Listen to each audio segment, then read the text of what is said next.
friends, this is Bob with another report for the South Winds Corvette Club.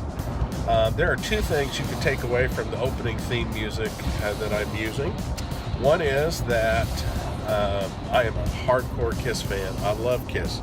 First time I saw him was in 1977 Henry Levitt Arena, and I've seen him several times since, but boy, that was life-changing for me. I picked up a guitar and set out to be a rock star. Of course, as you know, that didn't happen. But you know, it's cool how things work out. I ended up becoming a worship leader, so everybody in church has Ace Frehley to thank for me playing guitar. At any rate, the other thing that you could take away from that is that I am in Detroit Rock City, and I love Detroit. Detroit is a fun place. There's a pulse to it. And you know you're in Motor City just by the way everybody drives. I mean, it is like a race going anywhere. It's a road race. You've got to jump out there. You're always on the gas. You show any sign of weakness, man, you're doomed. So it's a lot of fun actually driving out here because of that. Detroit is really an awesome place. There's so much history there, and I'm going to take you to go see some of it. Here we go.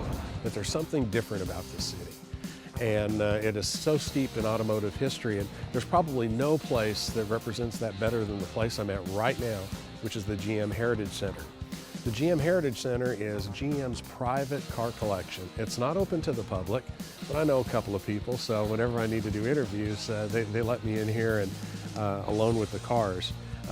You can see here I'm standing next to two of my favorites. This is the actual 1961 Mako Shark, Bill Mitchell's car, and this is the 69 Manta Ray. And there's all kinds of archive footage of Bill Mitchell with these cars, and to see that old footage and all those old pictures, and then to be in their presence is quite the treat. Definitely another one of the perks of this job.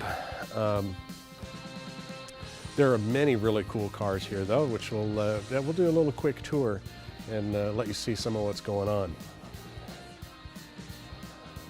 There it is, the beautiful Manta Ray, predecessor to the C3 Corvette. And here's just a close-up look, just because I don't usually get this kind of access to the cars.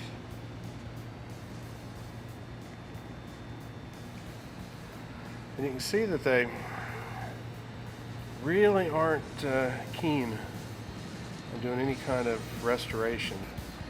Let's go inside. So that's the view Bill Mitchell had when he was driving it.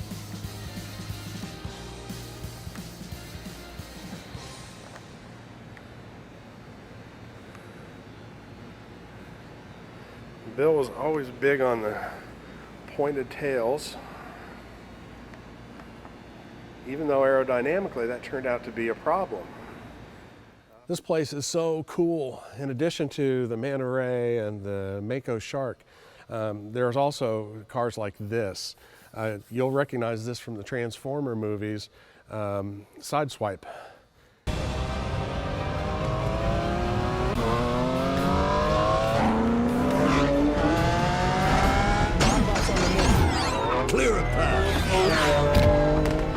Just the other day, I interviewed Ed Welburn, who told me about this car, that the Camaro hadn't even been released yet, and they began using that as Bumblebee for the movie, and of course catapulted that design into production. This, however, did not make it into production, although Ed tells me it was very seriously considered. This was one of the options for C7. It was a little out there. They were probably going to have to rein it in some, but unlike the Camaro, this didn't make it into production, but boy, is it a cool car to see up close. Along with Sideswipe, there are some other prototypes here too. This is the Serv 3 Corvette. It was designed to be a 200-mile-an-hour car that was safe. And it has all-wheel steering, all kinds of cool things that were going into it and this was back in 1990. Yet if you look at it, this looks like a car that could very well be on a track today. In addition to all the other cool cars you've seen here so far today, this is really something different. Kind of looks like it might have been inspired by the Jetsons. This never was intended to be a production car, but again, it was an experimental vehicle. It just goes to show how forward-thinking the engineers and designers at GM really were, even way back then. This is the Firebird 2, and you can see they're trying to take a lot of their cues off of jet engines. And one of the cool things about this car is it had the ability to follow a wire down the road for autonomous driving. 1956. They were already thinking about stuff like that. So it's pretty awesome when you think about just what they were thinking about. Well, you know me, I've got to try to sneak a race car in these videos somewhere, and this is an awesome one to do it with. This is the number 2 car. It's the 2001 car that won at Le Mans, driven by Johnny O'Connell, Frank Freon, Chris Kneifel, and Ron Fellows. The edition of the Rolex 24 at Daytona is all Corvette. Ron Fellows and his crew, Chris Kneifel, Frank Freon, and Johnny O'Connell go into the record books, the Roll of Honor, here at the Rolex.